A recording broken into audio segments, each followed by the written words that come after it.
عداوت مجھ سے کیوں اتنی، میں تو قرآن کا داعی ہوں، رسول اللہ کا وارث، صحابہ کا سپاہی ہوں۔ ہر قسم کی تعریفات توصیفات اللہ وحدہ لا شریک لہ لا قدبہ، انگنت درود و سلام ہوں انبیاء علیہ الصلاۃ والسلام کی مقدسہ جماعت پر، خصوصاً امام الانبیاء محبوب کبریا محمد مصطفیٰ صلی اللہ علیہ وسلم پر۔ حاضرین جمعہ، گزشتہ خطبہ رزق کہاں سے ملتا ہے اور رزق کا تعلق عقیدہ توحید سے، اس تعلق سے آپ نے سنا تھا، اور لاسٹ میں یہاں تک یہ بات آئی تھی کہ اللہ تعالیٰ کسی بھی عمل کو اس وقت تک قبول نہیں کرتا جب تک وہ طیب نہ ہو، اور قرآن مجید کے اندر جہاں بھی رزق کے تعلق سے، حلال روزی کے تعلق سے بات کہی گئی، وہاں ایک شرط لگائی طیب کی۔ میں نے کہا تھا کہ آپ تلاوت قرآن کرتے ہوئے اس بات کو نوٹ کرنا، جہاں جہاں اللہ نے کہا حلال تو حلال کے ساتھ طیب کی شرط لگائی، یا ایھا الناس کلوا مما فی الارض حلالا طیبا۔ قرآن مجید میں کم سے کم 95% جہاں بھی حلال ہے، حلال کے ساتھ طیب کی شرط لگائی ہے۔ رزق حلال کے ساتھ ساتھ طیب ہونا چاہیے۔ اس کی مثال بھی آپ نے سنی تھی کہ حلال کوئی چیز ہو اور وہ طیب نہ ہو تو قبول نہیں ہوتی ہے۔ جیسے جانور حلال، جو حلال جانور ہیں ان کو کسی آستانے پہ لے کر کے ذبح کر لیا جائے تو جانور تو حلال تھا لیکن وہ طیب نہیں رہا۔ چوری کر کے ذبح کر لیا جائے تو بکرا تو حلال ہے لیکن وہ طیب نہیں رہا۔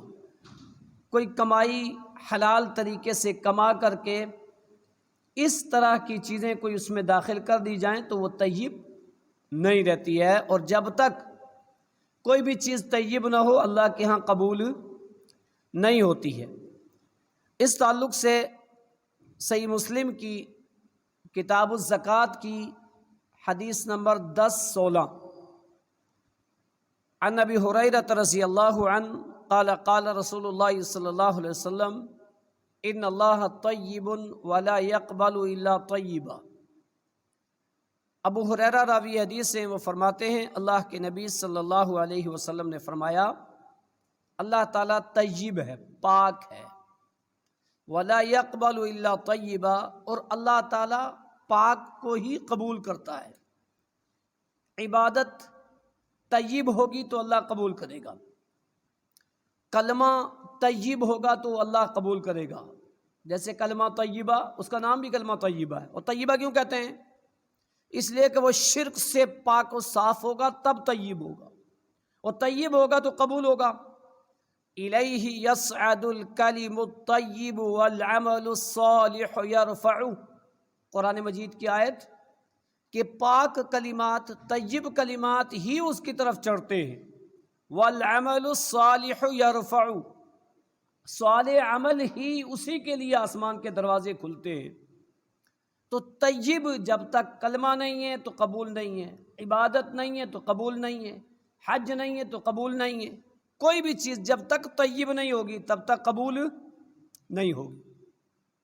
وَإِنَّ اللَّهَ تَعَالَى أَمَرَ الْمُؤْمِنِينَ كَمَا أَمَرَ بِهِ الْمُرْسَلِينَ، اللہ تعالیٰ نے مومنین کو یہی حکم دیا جو مرسلین کو دیا تھا، یعنی جو حکم رسولوں کو دیا تھا وہی حکم مومنین کو بھی دیا ہے۔ وہ کیا حکم دیا تھا رسولوں کو؟ یا ایھا الناس کلوا، یا ایھا الرسل کلوا من الطیبات، اے رسولو حلال روزی کھانا، کلوا من الطیبات، یہاں حلال سے بھی اعلیٰ صفت طیب، کلوا من الطیبات، طیب چیز کھانا، پاک چیز کھانا، واعملوا صالحا، اس کے بعد نیک عمل کرنا۔ اعمال صالحہ کو کلو من الطیبات پر مقدم پیش کرنا، اس کے بعد ذکر کرنا، یہ اس بات کی دلیل ہے کہ جب تک رزق حلال نہ ہو تب تک کوئی بھی عمل قبول نہیں ہوگا۔ اللہ نے رسولوں کو کہا کلو من الطیبات، پہلے طیب چیز کھانا، وعملوا صالحا، اس کے بعد نیک عمل کرنا۔ تو رسولوں سے اللہ تعالیٰ نے یہ مخاطب کر کے رسولوں کے متبعین کو، رسولوں کی امتوں کو مخاطب کیا ہے کہ کسی بھی عبادت کی قبولیت کے لیے ضروری ہے کہ رزق حلال ہو۔ کلوا من الطیبات وعملوا صالحا، پہلے طیب روزی کھانا، اس کے بعد صالح عمل کرنا تو قبول ہوگا۔ عمل کے اندر کتنی صالحیت آپ ڈال دو، اگر رزق حلال نہیں ہے تو وہ عمل قبول نہیں ہوگا۔ ثم ذکر رجل، پھر ایک آدمی کا ذکر کیا گیا، یطیل السفر، جو لمبا سفر طے کر کے آیا، اشعث اغبر، جس کے بال بکھرے ہوئے، غبار آلود بال، یمد یدیہ الی السماء، وہ اپنے دونوں ہاتھوں کو آسمان کی طرف پھیلا دیتا ہے، آسمان کی طرف اٹھاتا ہے، اور اٹھانے کے بعد کیا کہتا ہے؟ یا ربی یا ربی، دعا کرتا ہے رب کی ربوبیت کے وسیلے سے۔ یہاں ایک بات قابل غور ہے، آپ نے سنا اور پڑھا ہوگا کہ اللہ تعالیٰ کچھ لوگ ایسے ہیں جن کی دعائیں رد نہیں کرتا ہے، جلدی قبول ہوتی ہیں۔ ان میں سے ایک مسافر کی دعا قبول ہوتی ہے۔ تو دعا کی قبولیت کے وقت میں ایک شخص دعا کر رہا ہے، اور سفر بھی کوئی چھوٹا نہیں ہے، اس کی صفت بیان کی گئی ہے، یطیل السفر، لمبا سفر، اور ایسا سفر کہ وہ ایئر کنڈیشن نہیں ہے، بال بکھرے ہوئے، دھول پڑی ہوئی، پراگندہ چہرہ ہویا ہوا، ریگستان میں ریت اور مٹی میں جو سفر پیدل کرے اس کو پتہ لگتا ہے کہ سفر کسے کہتے ہیں۔ اب ایسا مسافر، اور پھر ہاتھ اٹھا رہا ہے، اللہ کے نبی نے کیا فرمایا؟ اللہ تعالیٰ فرماتا ہے کہ میرا بندہ جب ہاتھ اٹھاتا ہے تو لا یرد صفرادا، میں اس ہاتھ کو خالی واپس نہیں کرتا۔ ہاتھ اٹھایا ہے رب کے سامنے، دعا قبول ہونی چاہیے، سفر ہے، دعا قبول ہونی چاہیے۔ پھر تیسری چیز وہ کہہ رہا ہے یا ربی، اے میرے رب، رب کی ربوبیت کا واسطہ دے رہا ہے۔ اچھا یار، رب کی بات آئی، ایک بات رک کر کے ذرا سنیں غور سے۔ رب یہ اللہ تعالیٰ کا صفاتی نام ہے، اس نے اپنی ذاتی نام کے ساتھ اپنی صفات کا ذکر کیا سورہ فاتحہ کے اندر، الحمدللہ رب العالمین۔ تو للہ، اللہ، یہ اللہ کا ذاتی نام ہے، 99 صفاتی نام ہے۔ اب لوگوں نے صفاتی نام بہت ساروں کے ذکر کر دیے۔ پہلے آپ نے دیکھا ہوگا قرآن میں ایک طرف اللہ کے 99 نام، دوسری طرف رسول اللہ کے 99 نام، اب اور بھی 99 نام آ گئے ہیں، دیکھے ہوں گے آپ نے، کہیں نہیں دیکھے تو دیکھ لیں گے۔ فلاں صاحب کے 99 نام، غوث پاک کے 99 نام۔ کبھی سنا آپ نے ابو بکر کے 99 نام؟ سنا عمر فاروق کے 99 نام؟ سنا عثمان غنی کے 99 نام؟ نہیں سنا ہوگا، لیکن غوث پاک کے سن لیا ہوگا، آ گئے ہوں گے، پہنچ چکے ہوں گے، عمل شروع کر لیا، وظیفہ شروع کر دیا ہوگا لوگوں نے۔ تو اللہ کا ذاتی نام اللہ، اور صفاتی نام 99 اور اس سے بھی زیادہ جن کو جانتے ہی نہیں۔ ان میں سے سب سے بڑا نام ہے رب۔ اب یہ بندہ رب کی ربوبیت کا واسطہ دے رہا ہے۔ معلوم ہے یہ رب جو اللہ کا نام ہے یہ کیسا ہے؟ آپ قرآن مجید کو پڑھو اور انبیاء کی دعائیں ذکر دیکھو، 95% انبیاء کی جو دعائیں ہیں وہ کس سے ہیں؟ ربنا سے۔ ربنا ظلمنا، رب اجعلنی مقیم الصلاۃ، رب لا تذرنی فردا۔ جتنی تر 99% دعائیں کس سے ہیں؟ ربنا سے۔ انبیاء کی دعائیں، موسیٰ کی دعا، ابراہیم کی دعا، نبی اکرم صلی اللہ علیہ وسلم کی دعا علم کے بارے میں کیا ہے؟ رب زدنی علما، یہ ربنا کے تعلق سے آدم اور حوا نے ربنا ظلمنا انفسنا، رب کی ربوبیت کا واسطہ دیا، رب کی ربوبیت کا وسیلہ لیا۔ فتلقى آدم کلمات، جو کلمات آدم کی طرف ڈالے تھے اللہ نے، وہ یہی سورہ اعراف کی آیت ربنا ظلمنا انفسنا۔ تو سارے انبیاء کی دعا ربنا سے ربنا سے ربنا۔ پتہ کیا چلا کہ رب کی ربوبیت کا واسطہ دینا یہ انتہائی اہم ہے، اور ہمیں اپنی دعاؤں میں رب کی ربوبیت کا حوالہ دینا چاہیے اور ربنا کہنا چاہیے، جیسے انبیاء نے کہا ہے، نیکوکار سلف صالحین نے کہا ہے، قرآن مجید کے اندر ذکر ہیں ربنا سے کئی ساری دعائیں ذکر ہیں۔ معلوم ہے کیوں؟ عہد الست کے اندر جب عالم ارواح میں آدم علیہ السلام کی پشت سے اللہ نے ساری روحیں نکالی، تو وہ عالم ارواح تھا، ہماری سب کی روحیں موجود تھیں، انبیاء کی روحیں موجود تھیں، آدم کو چھوڑ کر سب کی روحیں تھیں۔ آدم کی پشت سے نکالا تھا، اللہ تعالیٰ نے جو اقرار نامہ لیا تھا وہ کس چیز سے لیا تھا؟ عہد الست میں الست بربکم الست بإلہکم کہہ سکتا تھا اللہ تعالیٰ، لیکن اپنی ربوبیت کا عہد جو لیا ربوبیت کا لیا۔ اور رب کیسے کہتے ہیں؟ پالنے والا، کھلانے والا، مشکل کشا، حاجت روا، داتا، دستگیر، یہ رب رب بولتے ہیں۔ اب یہ رب کی صفات، ربوبیت کی صفات اللہ کو چھوڑ کر کے کسی اور کو دو اور پھر ربنا کہہ کر کے دعا مانگو اور دعا قبول ہو، کبھی نہیں ہوگی قبول۔ اب یہ سفر میں ہے، پہلی دعا کی قبولیت کی صفات پائی جا رہی ہے کہ سفر، دوسری لمبا سفر، تیسری پراگندہ بال، بکھرے ہوئے بال، غبار آلود بال، تیسری چوتھی ہاتھ اٹھایا، پانچویں کہہ رہا ربنا۔ پانچ صفات ایک بندے کے اندر پائی جا رہی ہیں، وہ دعا کر رہا ہے، کہہ رہا ربنا، دعا قبول ہونی چاہیے اس کی۔ لیکن ہوتا کیا ہے؟ مطعمہ حرام، ملبسہ حرام، مشربہ حرام، وغذی بالحرام فانا یستجاب لذلک۔ اللہ کے نبی صلی اللہ علیہ وسلم نے فرمایا رزق حرام، کپڑا پوشاک حرام، پینا حرام، پرورش حرام غذا سے، پورا خون باڈی غلط، حرام غذا کھایا پورا جسم خراب، طیب نہیں خبیث۔ فَأَنَّا يُسْتَجَابُ لِذَلِكَ، کیوں کر اس کی دعا قبول ہو، کیوں اس کی دعا قبول ہو؟ یہ بات قابل غور ہے۔ اللہ تعالیٰ طیب ہے، طیب کو قبول کرتا ہے۔ اللہ نے اپنے رسولوں کو کہا طیب رزا کھاؤ اور پھر اعمال صالحہ کرو۔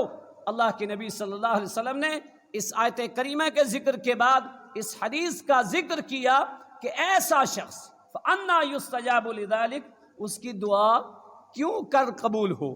معلوم یہ ہوا کہ جب تک ہماری روزیاں حلال کے ساتھ ساتھ طیب نہیں ہوگی تب تک قبول کوئی عمل نہیں ہوگا، اور جب تک ہماری روزی طیب نہیں ہوگی تب تک ہماری کوئی دعا قبول نہیں ہوگی۔ دعا بھی ایک عبادت ہے، عبادت ہے نا، الدعاء هو العبادہ، دعا عبادت ہے۔ اچھا جب دعا عبادت ہے تو ایک بات سوچنے کی ہے، دعا عبادت ہے، عبادت کس کے لیے ہوتی ہے؟ کس کی جاتی ہے؟ اللہ کی۔ کہاں کہاں دعا مانگتے ہیں لوگ، کہاں کہاں ہاتھ کھڑے کرتے ہیں لوگ، کس کس جگہ جا کر کے سجدے اور دعا، یا دعا کو ادھر کہہ رہے ہو دعا هو العبادہ، دعا ہی عبادت ہے۔ تو جب عبادت ہے تو عبادت اللہ کے صفا کسی اور کے ساتھ تو نہیں ہے، کسی اور کے لیے تو نہیں ہے، تو دعا عبادت ہے۔ تو دعا عبادت ہے تو دعا صرف اللہ سے ہونی چاہیے، کسی سے نہیں۔ سوال صرف اللہ سے ہونا چاہیے، وہ سوال جو فوق الاسباب ہے وہ صرف اللہ سے ہونا چاہیے، کسی اور سے نہیں ہونا چاہیے۔ وہ عبادت ہے بھائی، کسی اور سے نہیں، کسی اور جگہ نہیں، کسی اور کے سامنے ہاتھ نہ اٹھاؤ، وہ عبادت ہے، اور عبادت اللہ کے علاوہ کسی کے لیے نہیں۔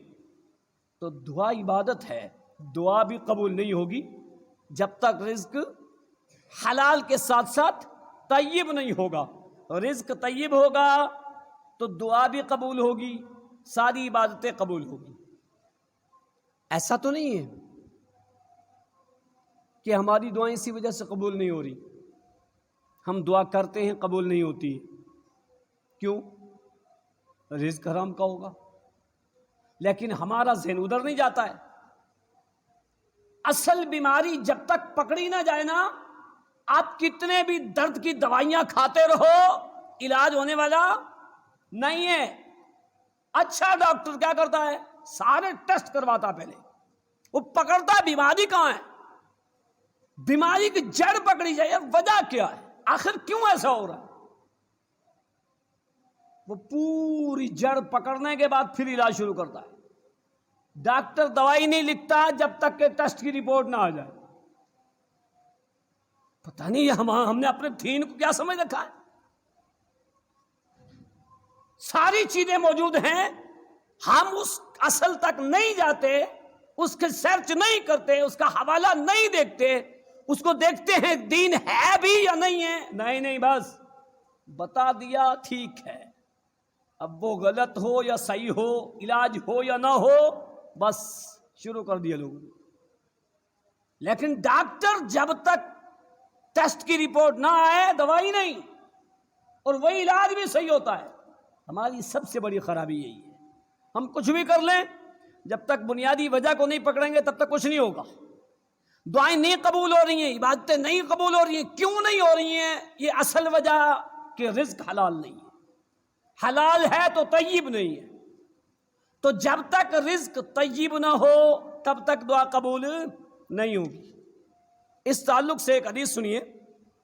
حدیث اس طرح سے, عن عبداللہ بن عباس رضی اللہ عنہ قال تلیت هذه الآیت عند رسول اللہ صلی اللہ علیہ وسلم یا ایھا الناس کلوا مما رزقکم اللہ حلالا طیبا فقام سعد بن ابی وقاص رضی اللہ عنہ فقال یا رسول اللہ صلی اللہ علیہ وسلم ادعو اللہ ان یجعلنی مستجاب الدعوات. فقال رسول اللہ صلی اللہ علیہ وسلم یا سعد اتم مطعمک تکن مستجاب الدعوات فوالذی نفس محمد بیدی ان العبد لا یقذف اللقمة الحرام فی جوفہ ما یتقبل منہ عمل 40 یوما وَأَيُّمَا رَجُلٍ. سنن طبرانی کی روایت, معجم الکبیر کی روایت, حسن درجے کی روایت. حضرت عبداللہ ابن عباس راوی یہ حدیث, وہ فرماتے ہیں اللہ کے نبی صلی اللہ علیہ وسلم کی موجودگی میں قرآن مجید کی یہ حلال اور طیب کے تعلق سے جو آیتیں یہ پڑھی گئی. سعد بن ابی وقاص جلیل القدر صحابی کھڑے ہو گئے اور اللہ کے نبی سے ایک بات کہی کہ یا رسول اللہ صلی اللہ علیہ وسلم ادعو اللہ, اللہ کے نبی اللہ سے دعا کیجئے, ان یجعلنی مستجاب الدعوات, مجھے میرا رب مستجاب الدعوات بنا دے. مستجاب الدعوات سمجھتے ہیں نا, یہ نہیں دعا کرے اور قبول ہو جائے. کچھ لوگ ایسے مشہور ہوتے ہیں, صحابہ میں سعد بن ابی وقاص مشہور تھے. مستجاب الدعوات کہتے تھے فلاں مستجاب الدعوات ہے, ان سے دعا کراؤ. تو اللہ سے آپ دعا کیجئے اللہ مجھے مستجاب الدعوات بنا دے. عقیدہ توحید ذکر ہے اس کے اندر. سعد بن ابی وقاص نے اللہ کے نبی سے نہیں کہا کہ مجھے مستجاب الدعوات بنا دو, پتا تھا یہ صفت نبی کی نہیں ہے. کہا ادعو اللہ, آپ اللہ سے دعا کرو اللہ مجھے مستجاب الدعوات بنا دے. اللہ کے نبی صلی اللہ علیہ وسلم نے سعد بن ابی وقاص سے کیا کہا, سعد میں دعا تو کرتا ہوں لیکن ایک نسخہ بتاتا ہوں تمہیں, اور یہ نسخہ صرف تیرے لیے نہیں, جو بھی مومنین و مسلمین اپنا لیں گے ان کے لیے بھی ہے. کیا؟ اتم مطعمک, اپنی روزی کو طیب کر لو, اپنی کمائیوں کو حلال اور طیب کر لو, تکن مستجاب الدعوات, مستجاب الدعوات بن جاؤ گے. بس روزیاں طیب رکھو, کمائیاں صاف ستھری رکھو, تکن مستجاب الدعوات، تم مستجاب الدعوات بن جاؤ۔ سعد بن ابی وقاص رضی اللہ تعالیٰ عنہ نے یہ بات سننی تھی، خاص خیال رکھنے شروع کر دیا۔ وہ اس سے پہلے بھی حلال و طیب ہی کھاتے تھے، لیکن نبی کائنات سے سننے کے بعد اس بات کا خاص خیال رکھا۔ نتیجہ کیا ہوا؟ سعد بن ابی وقاص مستجاب الدعوات ہو گئے، اور اس کی زندہ جاوید کئی ساری مثالیں آپ کی موجودگی میں ملی۔ ابو بکر عمر فاروق کی خلافت میں سعد بن ابی وقاص گورنر تھے، کوفہ کے گورنر تھے۔ سعد بن ابی وقاص کے بارے میں ایک بات پھیلائی کوفیوں نے، کوفی ہمیشہ رہے ہیں اس معاملے میں، غرق کیا دین کا بیڑا غرق کیا ہے کوفیوں نے۔ کئی سارے ایسے کوفی ہیں، صحابہ کے تعلق سے، دین کے تعلق سے کئی ساری ایسی چیزیں۔ صحابی رسول پر تہمت لگانی شروع کر دی سعد بن ابی وقاص پہ، کیا یہ مال غنیمت صحیح تقسیم نہیں کرتے اور نماز صحیح نہیں پڑھاتے۔ بات کہاں پہنچی؟ عمر بن خطاب کے پاس، وہ خلیفہ ہیں۔ اب انہوں نے سنی سنائی بات پہ ان کو معزول نہیں کر دیا، ایک بات پہنچی ہے، ایک شکایت پہنچی ہے، تو شریعت نے اصول رکھا ہے کہ ان جاءکم فاسق بنبأ فتبینوا، چھان بین کرو، چھان بین کیے بغیر عمل درآمد نہیں ہونا چاہیے، اس پہ چھان بین کرو پہلے۔ عمر بن خطاب نے صحابہ کی ایک ٹیم لی اور سروے کیا کوفہ کا، جہاں جہاں گئے عمر بن خطاب سعد بن ابی وقاص کے بارے میں پوچھا، تمہاری کیا رائے ہے اس کے بارے میں، کیسا ہے تمہارا گورنر، کیا کرتا ہے؟ ہر جگہ سے اچھی خبر ملی، نہیں ٹھیک ہے ٹھیک ہے۔ ایک جگہ سے، ایک مسجد سے ایک شخص، بخاری کے اندر اس کا نام ذکر ہے، اسامہ بن قتادہ، اسامہ بن قتادہ نامی شخص کھڑا ہوا، اس نے کہا یہ نماز صحیح نہیں پڑھاتے، یہ مال غنیمت صحیح تقسیم نہیں کرتے۔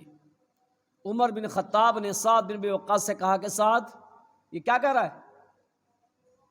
سعد بن ابی وقاص نے کہا کہ یہ کہہ رہا ہے جو کہہ رہا ہے کہے، لیکن میں اس کے تعلق سے صرف تین ہی بات کہوں گا بس۔ کہا کیا بات کہو گے آپ اس کے تعلق سے؟ کہا میں اس تعلق سے کہتا ہوں کہ اللہ اس کی عمر لمبی کرے۔ ہمارے ہاں یہ دعائیہ جملہ ہے، جبکہ یہ دعائیہ نہیں بددعائیہ ہے۔ ہم کہتے ہیں نا اللہ تیری عمر بڑی کرے، تیری عمر میں برکت دے، ٹھیک ہے یہ چلے گا، لیکن ارذل العمر سے تو اللہ کے نبی نے بھی پناہ مانگی ہے، اللہم انی اعوذ بک من ارذل العمر۔ تو بد دعا کی کہ اللہ اس کی عمر بڑی کرے، اللہ اس کو فتنے میں مبتلا کرے، اللہ اس کو فقر و فاقے میں مبتلا کرے۔ تین بد دعائیں دے دی۔ کس نے؟ سعد بن ابی وقاص نے۔ بھرے مجمع کے سامنے مسجد کے اندر ایک شخص نے سعد بن ابی وقاص پر تہمت لگائی، انہوں نے اللہ سے دعا کر دی کہ میں اللہ سے صرف تین باتیں کہتا ہوں کہ اے اللہ اس شخص کو ایسا کر دے۔ اور تھے سچے، تھے صاف ستھرے، طیب روزی کھانے والے، تہمت لگائی سعد بن ابی وقاص پہ۔ عمر بن عبدالعزیز کہتے ہیں میں نے اپنے دور میں اس اسامہ بن قتادہ کو دیکھا کہ جس کی پیٹھ کی کمر یہ سیدھی نہیں ہوتی تھی، بالکل جھکی ہوئی تھی، اتنا بوڑھا ہو چکا تھا، اور آنکھ کے اوپر کی یہ پلکیں لپک کر کے رخسار پہ گال پہ آئی ہوئی تھی، یوں اٹھا کر کے دیکھا کرتا تھا۔ مشہور ہو گئے تھے سعد بن ابی وقاص کہ یہ مستجاب الدعوات ہیں۔ یہاں اللہ کے نبی نے کہا تھا اتم مطعمک تکن مستجاب الدعوات، سعد اپنی غذا کو حلال رکھ لینا، اپنی روزیوں کو حلال اور طیب کر لینا، تم مستجاب الدعوات بن جاؤ گے۔ اور اللہ نے مستجاب الدعوات بنایا، صحابہ نے اپنی موجودگی میں زندہ جاوید یہ مثال دیکھی کہ سعد بن ابی وقاص مستجاب الدعوات ہے۔ اسی حدیث میں اللہ کے نبی نے کیا فرمایا؟ والذی نفس محمد بیدی، اس ذات کی قسم جس کے ہاتھ میں محمد صلی اللہ علیہ وسلم کی جان ہے، یعنی اللہ کی قسم۔ کبھی آپ نے سنا کہ اللہ کے نبی نے کسی غیر کی قسم کھائی کہ میری قسم، میرے سر کی قسم، میرے مال کی قسم؟ جب بھی آپ حدیث سنتے ہو تو کیا آتا ہے؟ اس ذات کی قسم جس کے ہاتھ میں میری جان ہے، یعنی کس کی قسم؟ اللہ کی قسم. یار یہ چیز ہم نے نبی سے بڑھ کر کے سیکھی ہے کہ فلاں کی قسم اور فلاں کی قسم. کہاں سے آیا ہے؟ اسی نبی کی تعلیم ہے. ہم نبی کی مانتے ہیں، نبی کو مانتے ہیں، نبی کی نہیں مانتے. اور جب تک نبی کی نہیں مانیں گے نبی سے محبت نہیں ہوگی، کیونکہ اللہ کے نبی نے فرمایا من احب سنتی فقد احبنی، جس نے میری سنت سے، میری تعلیم سے محبت کی اس نے مجھ سے محبت کی. اللہ کے نبی نے فرمایا من حلف لغیر اللہ فقد اشرک، جس نے غیر اللہ کی قسم کھائی اس نے شرک کیا. اب ہم غیر اللہ کی قسم کھائیں اور نبی سے محبت کا دعویٰ کریں، صحیح ہے؟ یار محبت کا دعویٰ کر رہے ہیں، نبی کی نہیں مان رہے. تو نبی کی ماننے کے لیے، محبت کا دعویٰ کرنے کے لیے نبی کی ماننا ضروری ہے. مانتے کسی اور کی، چلتے کسی اور چیز پہ. دعویٰ محبت کا نبی سے. لو کان حبک صادقا لطاعتہ، جو جس کی محبت کا دعویٰ کرتا ہے، ان المحب لمن یحب یطیع، اس کی ہر ادا کو پسند کرتا ہے. ادا تو کسی اور کی، محبت کا دعویٰ نبی سے. بالوں کی کٹی کسی اور ادا پہ، کسی اور کی ادا پہ. پہناوا کسی اور کی ادا پہ، ہے مرد ہو یا عورت ہو. پوشاک کسی اور کی ادا پہ، چال چلن کسی اور کی ادا پہ. لیکن دعویٰ محبت کا نبی سے. اللہ تعالیٰ کو پتا ہے، اللہ دلوں کے رازوں کو جانتا ہے، اس نے کون سی چیز کس کی ادا پہ کی ہے اور محبت کا دعویٰ کس سے کر رہا ہے. یہ دھوکہ دے رہا ہے، دھوکہ اپنی ذات کو دے رہا ہے. اس ذات کی قسم جس کے ہاتھ میں میری جان ہے. اللہ کے نبی نے کہا ان العبد لا يقذف اللقمة الحرام في جوفی، کوئی بندہ ایک لقمہ حرام کا اپنے پیٹ میں ڈالتا ہے. ایک لقمہ، ایک روٹی نہیں، ایک وقت کا کھانا نہیں، ایک لقمہ.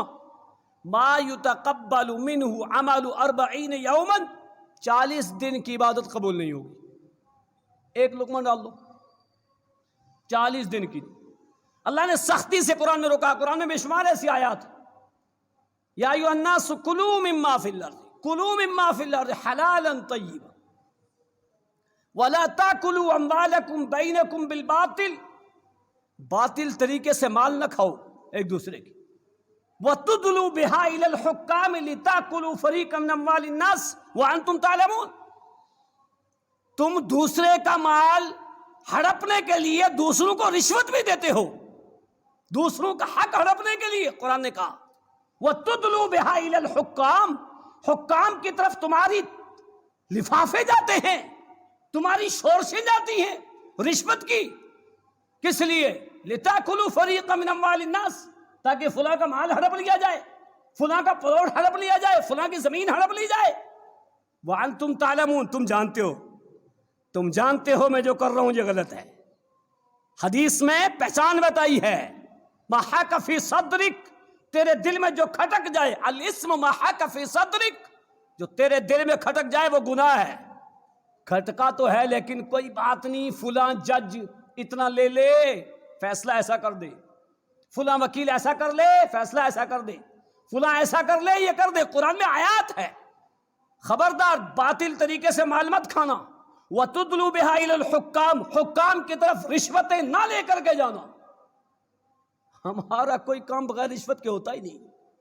اور جاؤ وہ دوسرے اسٹیٹ دیکھو جن میں اکثریت نہیں ہے، جن میں کچھ اور ہے، وہاں یہ چیز نہیں ملتی ہے. یا کوئی کام کروانا ہو، سگنیچر کروانا ہو، جب تک کچھ ملے گا نہیں. چائے پانی، نام چائے رکھا ہے، ٹھنڈا رکھا ہے، ٹھنڈا نہیں پلاؤ گے، چائے نہیں پلاؤ گے، تھوڑا سا کچھ کرو گے نہیں. اللہ سے ڈرو، اللہ سے ڈرو، اللہ کے بندو اللہ سے ڈرو. قرآن مجید کی تعلیمات کو پکڑو، سمجھو کہ خبردار ایسے کرتے ہو کہ ایک لقمہ اگر حرام کا پیٹ میں ڈالو گے 40 دن تک کوئی بھی عمل قبول نہیں ہوگا. اور پھر وہ آدمی کہ جس کی پرورش سود سے، حرام کمائی سے ہوئی ہو، زندگی ساری اس کی عبادتیں ایسی ہوتی رہی ہوں، کیا فائدہ ایسی زندگی؟ کوئی فائدہ نہیں. 2 وقت نہ کھاؤ، 1 وقت کھاؤ.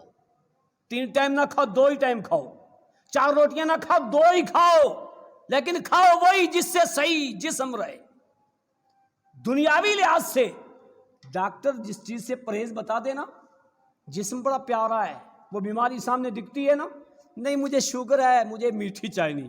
کیوں نہیں میٹھی پی رہا بھائی تو؟ شوگر بتا دی ہے اس لیے. اور رب نے جو بتایا ہے کہ حرام غذا کھائے گا تو تیری عبادت قبول نہیں کروں گا، وہ شوگر اس کا پتہ نہیں ہے؟ کیوں اس کے چیک کرنے کی مشینیں نہیں ہے کیا؟ واللہ حیف و تف ہوتا ہے ایسے حالات اور ایسے دور کو دیکھ کر کے کہ جب لوگوں کے پاس کوئی حلال و حرام کی تمیز ہی نہ ہو. کہا ایک لقمہ کھاؤ گے تو ایک وقت کی نہیں 40 دن تک کی عبادت قبول نہیں ہوگی. یہی نہیں، اللہ کے نبی صلی اللہ علیہ وسلم نے پیشن گوئی کی تھی. سنن ترمذی کی حدیث نمبر 2446 اللہ کے نبی صلی اللہ علیہ وسلم نے کیا فرمایا؟ لَيَأْتِيَنَّ عَلَى النَّاسِ زَمَانٌ لَا يُبَالِ الْمَرْءُ أَخَذَ الْمَالَ أَمِنْ حَلَالٍ أَم مِّنْ حَرَامٍ. لَيَأْتِيَنَّ عَلَى النَّاسِ زَمَانٌ، میری امت کے لوگوں پر ایسا زمانہ آنے والا ہے، ایسا زمانہ آئے گا. کیسا زمانہ؟ اخذ المال، مال کو لیں گے، مال کے پیچھے بھاگیں گے، لیکن امن حلال ام من حرام، یہ اس سے پہلے جاننا کہ یہ حلال یا حرام ہے نہیں، یہ نہیں جانیں گے. حلال و حرام کی تمیز نہیں کریں گے، غلط و صحیح کی تمیز نہیں کریں گے، حق اور باطل کی تمیز نہیں کریں گے، ظلم اور انصاف کی تمیز نہیں کریں گے، اس کے بارے میں پہلے نہیں سوچیں گے، بس آنا چاہیے جیسے بھی آئے. لَيَأْتِيَنَّ عَلَى النَّاسِ زَمَانٌ، ایسا زمانہ میری امت پہ آنے والا ہے جہاں حلال و حرام کی کوئی تمیز نہیں ہوگی. تو بندہ کیا سمجھتا ہے حلال و حرام کی تمیز نہیں ہے، میں کما کر کے اس دنیا میں کھا کر کے اچھی زندگی گزار کر کے جائے گا کہاں؟ آخر جانا کہاں ہے؟ وہ جائے گا خالی ہاتھ جیسے خالی ہاتھ آیا ہے. اور اللہ تعالیٰ کل بروز قیامت، عبداللہ ابن مسعود کی حدیث، اللہ کے نبی صلی اللہ علیہ وسلم نے فرمایا، صحیح بخاری کی حدیث نمبر 2083 اور 2059، اللہ کے نبی صلی اللہ علیہ وسلم نے فرمایا لا تزول قدم ابن آدم یوم القیامت حتی یسأل عن خمس، ابن آدم کا قدم آگے پیچھے نہیں ہوگا جب تک 5 سوالوں کے جواب نہیں دے گا. سوال کیا ہوگا؟ عن عمرہ فیما افناہ، عمر دی تھی کہاں گوائی؟ 70-80 سالہ میں نے عمر دی تھی، کہاں گوائی؟ بتا، حساب دے اس کا. ہمیں اپنی لمحوں کا، اپنی زندگی کا حساب دینا ہوگا. نمبر 2، وعن شبابہ فیما ابلاہ، عمر کے اندر جوانی داخل ہے نا، لیکن جوانی کا الگ سے ذکر کیا ہے. عبادت کے اندر، نماز کے اندر رکوع و سجود داخل ہے نا، لیکن قرآن مجید کے اندر یا ایھا الذین آمنوا ارکعوا واسجدوا واعبدوا، رکوع اور سجود کا الگ سے ذکر کیا. کیوں؟ اس لیے کہ سب سے اہم رکن سجدہ ہے نماز میں، اس کا الگ سے ذکر کیا. عمر کے اندر جوانی داخل ہے، لیکن جوانی اہم مرحلہ ہوتا ہے، اس کا الگ سے ذکر کیا. وعن شبابہ فیما ابلاہ، جوانی دی تھی، اس جوانی کو کیا کیا؟ نہ کر فنا راہ جنوں میں اس جوانی کو، اے جوان کب کرے گا عبادت؟ جب عبادت کی طاقت نہیں ہوگی. کر لے سجدے جتنے جوانی ہی میں کرنے ہیں. میں نے اکثر بوڑھوں کو بنا سجدوں کے نماز پڑھتے دیکھا ہے. جوانی کی عبادت اللہ کو سب سے پسند. عرش عظیم کا سایہ جوان کو ملے گا. وَعَنْ شَبَابِهِ فِيمَا أَبْلَاهُ، جوانی دی تھی، کہاں گواہی ہے؟ کس چیز میں؟ فلاں اور فلاں کے سیکھنے میں، فلاں کھیل میں، فلاں گباشی میں، فلاں کی غیبت میں، فلاں کے اس میں. کہاں گواہی جوانی؟ کیا کیا جوانی میں؟ کتنی مسجد میں فجریں ہوئی ہیں، سوچو کتنی عشاء کی نماز ہوئی ہے، کتنی تلاوت ہوئی ہے، کتنے قرآن کو سمجھا ہے جوانی میں، کتنے صحابہ کے سیرتوں کو پڑھا اور سمجھا ہے. جوانی کہاں گواہی ہے؟ اور سب سے اہم حصہ جوانی کا ہوتا ہے معلوم ہے؟ کوئی بھی حکومت نوکری کب دیتی ہے؟ 10 سال میں، 70 سال میں. یار حکومتیں نوکری دیں جوانی میں، کہیں گے اس ایج میں ریٹائر ہو گیا. وہ ریٹائر ہو گیا، اب ریٹائر ہو گیا، ابا جی اب مسجد میں. ریٹائر ہو گئے تو مسجد میں. کیوں بھائی؟ ریٹائر ہوئے تب مسجد یاد آئی، ریٹائر ہوئے تب عبادت یاد آئی، ریٹائر ہوئے تب اللہ کے کام یاد آئے، تب اللہ کا راستہ یاد آیا، تب دین یاد آیا. اور اس وقت پھر وہی جو بنایا ماں باپ کا دین ہے وہی ملا ہے، تو اسی کو لے کر کے چلتے ہیں. اللہ کے بندو، جوانی میں اللہ نے عقل سلیم دی ہے، آنکھیں دی ہیں، کان دیے ہیں، دل و دماغ دیا ہے. اور قد جاءکم بصائر من ربکم، بصارت کی ساری دلیلیں نازل کی ہیں. اس جوانی میں قرآن کو سمجھنے کی کوشش کرو، اس جوانی میں حق اور باطل کو سمجھنے کی کوشش کرو، صحیح اور غلط کو سمجھنے کی کوشش کرو. اور جوانی، جس قوم کے جوان صحیح وہ قوم صحیح. جس قوم کے جوان نشے میں، سگریٹ میں، نہ جانے ایٹومیٹک نشہ آ گیا. کسی کو بخار ہوا انجیکشن لگائے گا آپ نے؟ کوئی ایسے ہو گیا انجیکشن نہیں لگائے گا. نشے کا انجیکشن خود ہی لگا رہا. دیکھ رہے ہو شیطان کتنا زین للناس، مزین کرتا ہے چیز، خود ہی انجیکشن لگا رہا نشے کا. ختم ہو گیا. اب جوانی کہاں جا رہی ہے؟ اللہ کی قسم اس جوانی کے بارے میں سوال ہوگا. دوسرا، تیسرا، وعن مالہ، مال کے بارے میں. اور اس میں دو شق، من این اکتسبہ وفیما انفقہ، یعنی تیسرا اور چوتھا. مال کہاں سے کمایا تھا؟ جی یہاں سے کمایا. بہت اچھا، ٹھیک ہے، حلال طریقے سے کمایا. کہاں خرچ کیا؟ اتنی رشوت دی، غلط. اتنا سود میں دیا، غلط. اتنا شیئر مارکیٹ میں لگایا، غلط. اتنا اس میں لگایا، غلط. کیا کرو گے؟ کمایا اتنی محنت سے، پسینہ بہا کے، خرچ کہاں کیا؟ برباد ہو گئے. اور کمایا حرام طریقے سے، 10,000 مسجد میں دے دیا. واہ، حرام کمایا مسجد میں دیا، قبول ہوگا؟ حرام کمایا زکوٰۃ دی ہے، حرام کمایا قربانی دی ہے، قبول ہوگا؟ کبھی نہیں ہوگا. پوچھے گا اللہ کہاں سے کمایا، کہاں خرچ کیا، یہاں کھڑا ہو جواب دے، پھر جاگے. اس لیے اپنی کمائیوں کا خاص خیال رکھنا چاہیے. پانچویں چیز، وَمَاذَا عَلِمَ فِيمَا عِلْمَ، علم جو سیکھا کتنا عمل کیا یہ بھی بتا. ایک دعا تو نے سیکھی تھی، قرآن مجید کی تلاوت سیکھی تھی، عالم بنا تھا، اس پر عمل کتنا تھا یہ بتا. یہ بھی جواب دینا پڑے گا. اللہ کے بندو، اپنی کمائیوں کا خاص خیال رکھنا انتہائی ضروری ہے. کمائی حلال ہے تو عمل بھی قبول ہے. آخری حدیث بات ختم کرتا ہوں. اللہ کے نبی صلی اللہ علیہ وسلم نے فرمایا، نعمان بن بشیر راوی حدیث کہتے ہیں سمعت رسول اللہ صلی اللہ علیہ وسلم یقول الحلال بین والحرام بین وبینہما مشتبہات لا یعلمها کثیر من الناس. شریعت میں حلال بھی واضح اور حرام بھی واضح، درمیان کی چیزیں متشابہات، پتہ نہ چلے یہ حلال ہے یا حرام. متشابہات، حلال کی پہچان ہے، جانوروں میں پہچان، پرندوں میں پہچان، ہر چیز میں پہچان. اگر کوئی چیز ایسی مل جائے کہ جس کی کوئی پہچان نہ ہو پا رہی ہو، وہ متشابہات ہے. کہا فمن اتقى المشتبہات استبرأ لدینہ وعرضہ، جو مشابہات والی چیز سے اپنے آپ کو بچا لے. مشابہت کی چیزیں چھوڑ دو، اس میں پڑھو مت، اس میں مت پڑھو. جس نے مشابہت والی چیز سے اپنے آپ کو بچا لیا، اس نے اپنے دین کو بچا لیا، اپنے آپ کو بچا لیا. ومن وقع فی الشبہات، اور جو شبہ والی چیز میں، مشابہت والی چیز میں، جس کے بارے میں کلیئر ہی نہ ہو، اس میں پڑ گیا، اس کی مثال ایسے ہے کراعٍ یرعی حول الحمى، ایک چرواہا دوسرے کے کھیت کے قریب اپنی بکریاں چرائے. یوشک ان یواقعہ، قریب ہے کہ وہ بکری ادھر بھی چر لے. الا ان لکل ملک حما، خبردار ہر ملک کا ایک دائرہ ہے، ہر انسان کی پراپرٹی کا ایک دائرہ ہے، ہر بادشاہ کی بادشاہیت کا ایک دائرہ ہے. لیکن ایک بات یاد رکھنا، الا ان فی حمی اللہ فی ارضہ محارمہ، خبردار روئے زمین میں، عبادت میں، کمائیوں میں، رشتوں میں، ہر چیز میں اللہ نے بھی ایک دائرہ رکھا ہے. اس دائرے کے اندر رہنا، اس سے باہر اس کی حد پہ جانے کی کوشش نہ کرنا.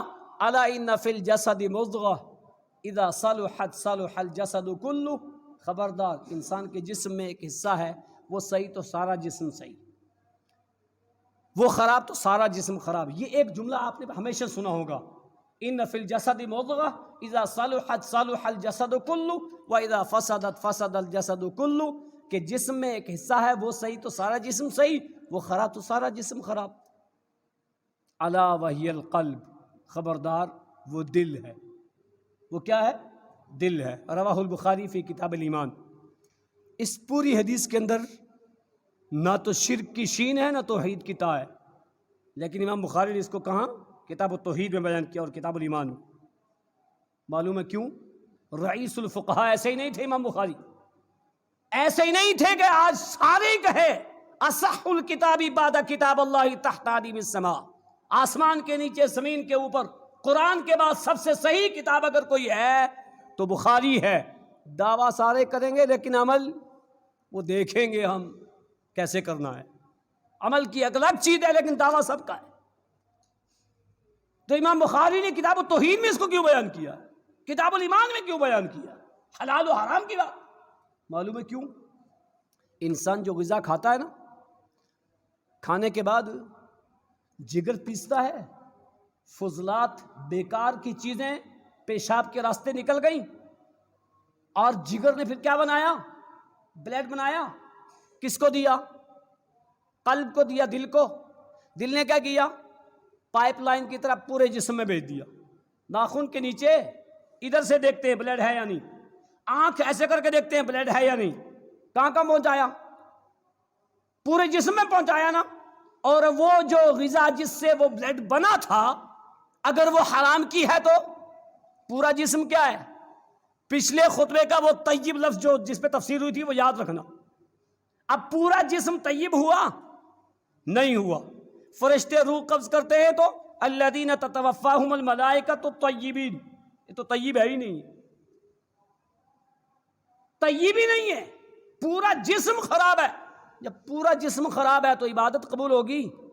کبھی قبول نہیں ہوگی۔ اس لیے اللہ کے بندو، عبادتوں کی قبولیت کے لیے، اخروی نجات کے لیے انتہائی ضروری ہے طیب اور حلال اور طیب، انتہائی ضروری ہے حلال اور طیب۔ جب تک یہ چیز نہیں ہوگی تب تک اللہ کے ہاں کوئی بھی عمل قبول نہیں ہوگا۔ اللہ تعالی ہم سب مسلمانوں کو حرام کمائیوں سے بچائے، حرام غذاؤں سے بچائے، اور حلال روزی کمانے کی، اور حلال وہ جس پہ اللہ نے راضی دینے کے لیے کہا، جو پچھلا خطبہ آپ نے سنا تھا کہ اللہ کے پاس سے تقسیم ہو کر کے آتا ہے، ہمیں اس پہ راضی ہونا چاہیے، اسی پہ خوش ہونا چاہیے، اور اس سے زیادہ جو حرام کی طرف لے جانے والے راستے ہیں ان سے بچنا چاہیے، ورنہ وہ ایک بوند، وہ ایک لقمہ، وہ ایک وقت کی روٹی پوری عبادتیں خراب کر دے گی۔ اللہ تعالی ہم سب کو حلال کمانے کی